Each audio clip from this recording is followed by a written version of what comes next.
Hello, welcome to the Film at 11 podcast. My name's Joshua Zeiber. This is my 11-year-old son Joseph, and we're going to talk Hello. about some movies. Joseph, it's October, the Halloween season, and you have, appropriately enough, chosen to dress like a pumpkin today. It's warm.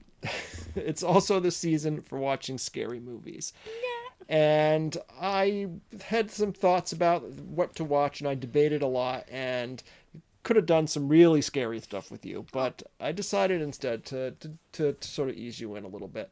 Now, in this podcast, we often watch movies from between the 1980s to current, because that's the time when I grew up to today. And today, I think it would be better if we went back even further. So, because you have never seen some of the real classic monster movies, some of the foundational movies that established what horror movies are today. And so today we're going to go all the way back to a double feature of two movies that I'm going to dig out of this big box set here. We're going to watch 1931's Frankenstein and 1935's Bride of Frankenstein, two of the original Universal monster movies that really set the template for what a lot of future movies would be. So are you up for this? It's a double feature, but they're both pretty short. okay. All right, good. So we're gonna watch two movies in a row, and then afterwards, I'm gonna expect you to deliver your frank assessment of them. Okay. Did you get that, Frank? Yeah. Frank, because I'm Yeah. clever like that.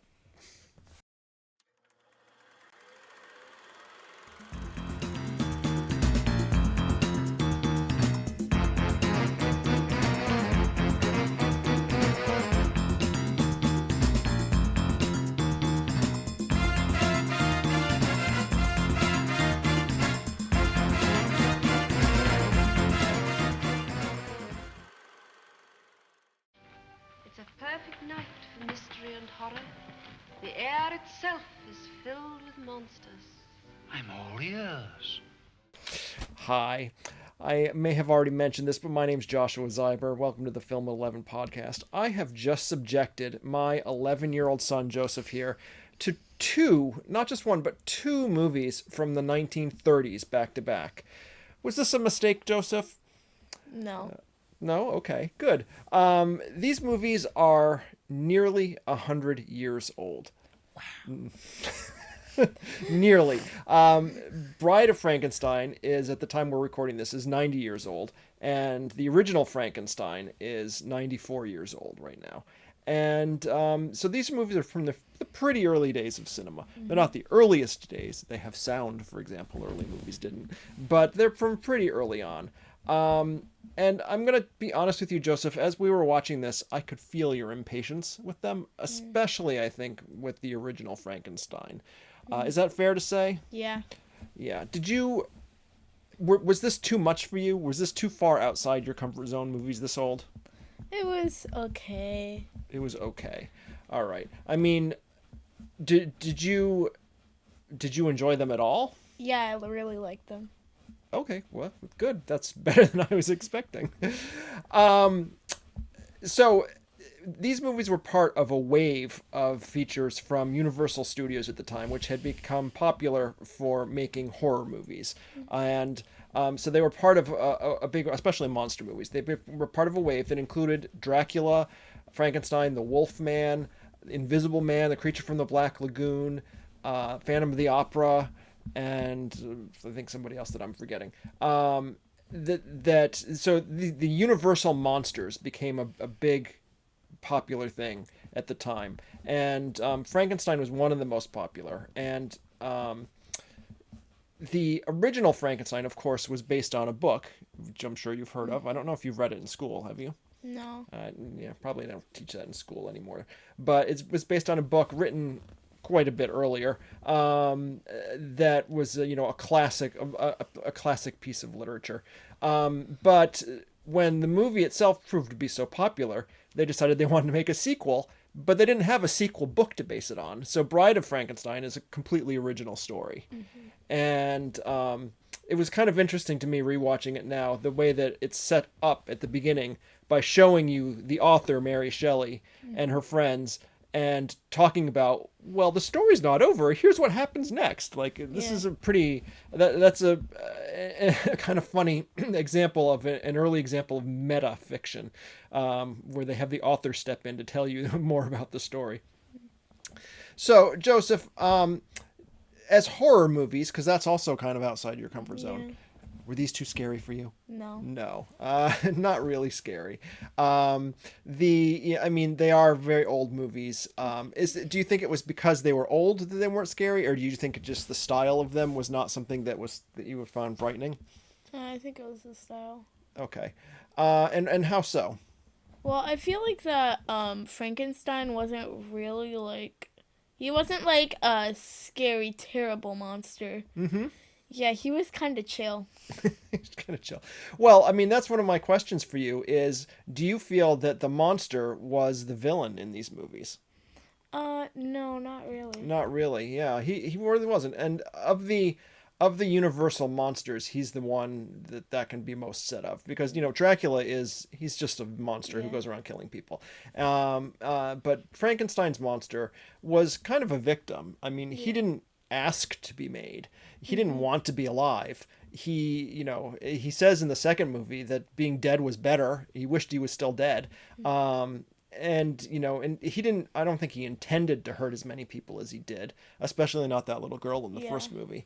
Kind of funny that in a horror movie that he does kill a little girl, which is a terrible thing, but he does it just by throwing her in a pond.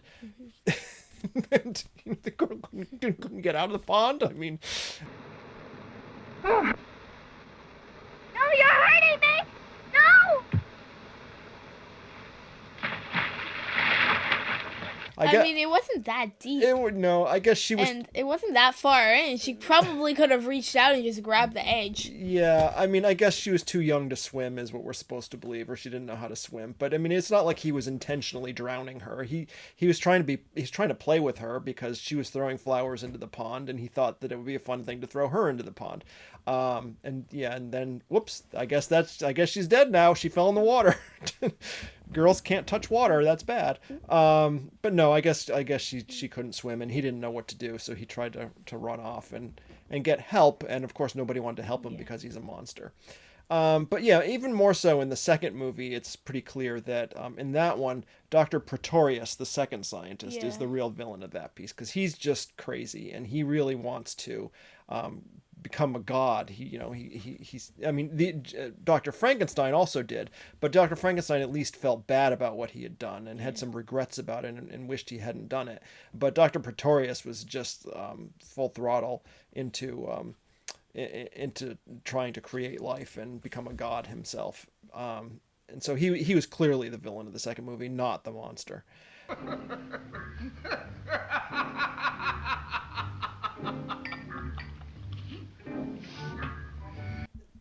In these movies, they have, these were early examples of horror movies, but I think they both set up a lot of things that became iconic, like the image of Frankenstein, and a lot of the scenes in these movies, especially Bride of Frankenstein, became pretty iconic, and they've been used and reused down the line as these movies have been made and remade and rebooted and spun off and had all sorts of things happen in the future, and most of those reference back to these original versions of Frankenstein, and especially Bride of Frankenstein. I thought it was kind of interesting that of the two, I really think, even though Bride of Frankenstein wasn't based on a famous piece of literature like the first one, that one really seemed to be the one where this came together. Do you agree with that? Mm-hmm. Like, which movie did you like better? I liked Bride of Frankenstein. Okay.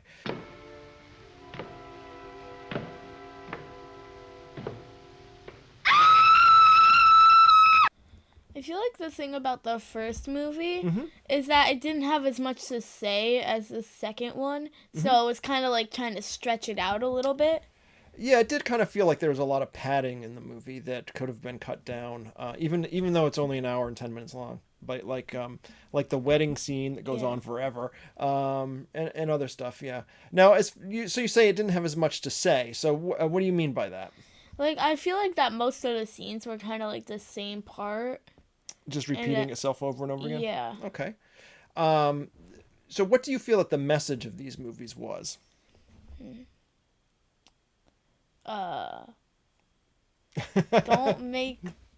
Don't try to create life out of the dead. Yeah, more or less. I think it's kind of don't tamper with nature. Don't try to become, creating life is, God's work, and you can't. It's not for man to do. It's not create life from the dead. It's unnatural, and I think that the lesson in both movies is don't tamper with nature. It's not meant to be done. But I think both of them convey that message, but I think the second one probably a little more successfully. Yeah. Though the second one is also, it's kind of funny in that it's pretty weird at times. Like, with Dr. Pretorius, when he unveils his attempt at creating life with the little miniature people, that's just weird. I mean, like the first one, you could pretend it was based on some concept of science, but that was not. That was just nuts. Yeah, that was pretty funny. So, did you find that the Dr. Pretorius or Dr. Frankenstein, which did you think was a better villain? Oh, I feel like Dr. Pretorius did a better job at being a villain. Mm-hmm. Yeah. I mean, he was certainly more evil. Yeah. More overtly evil. So I think in that respect he certainly was. I think that Frankenstein may have been a more complex villain in that he didn't mean to do harm. He was just really obsessed and lost sight of what he was doing. Yeah. And he regretted what he did. But at the same time, as far as a horror movie goes, Pretorius was just fun. Yeah. Yeah. He was just a kind of weird, fun, wacky, psycho guy, who was fun to watch. And Frankenstein was, he was, I don't know, not as much fun, I don't think. Yeah. There is good and there is bad. Good. Bad. For our podcast purposes, we do have to rate our movies as either a W or an L. And so, Joseph, how would you rate the original Frankenstein? I'd give it a W. Okay. And I'd also give the second one a W, but I feel like that one's a little higher. Okay, so yeah. Okay, that's fair. So I'm glad that you enjoyed these, because these were, like I said, pretty far out of your normal comfort zone. Yeah. But we'll see where next week takes us. Mm-hmm. Okay, until then, this has been Film at 11. Please subscribe. Yes, if you enjoyed this content, please like, share, and subscribe. And for a grown-up take on movies, visit videofileblog.com. Mm-hmm. Please subscribe. I've been up all night.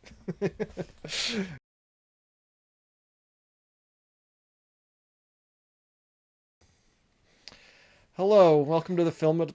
Did you just yawn? Seriously, right? As I started talking? Sorry. It's an accident. Can we try this again? No, I need to yawn again. We'll get it out of the way.